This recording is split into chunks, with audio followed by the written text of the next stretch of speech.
lang Okay.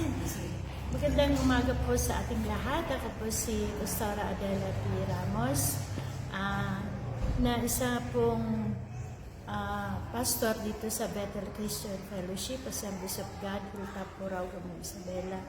Ang aming pong iglesia ay napagplanuhan po na magpapatayo ng Sunday School building para po sa aming mga kids sa iglesia ito sapagkat marami po sila. At yun po yung isa sa pinakakailangan po namin upang sa gano'n ang mga bata ay mas lalo pa pong lumago sa kanilang espiritual na pamumuhay upang sa gano'n hindi po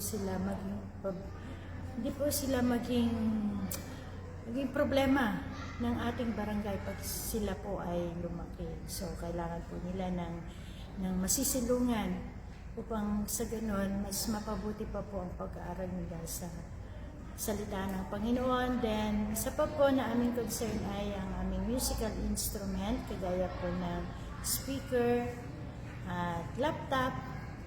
Yun po yung aming mga kailangan po sa musical instrument. And then, dito po sa church, kung makikita po ninyo, ang aming church ay wala pa pong ceiling. Bobida. So, yan po yung aming project for this year. We are praying na naway matugunan ang aming mga pangangailangan sa iglesyang ito. Maraming salamat po.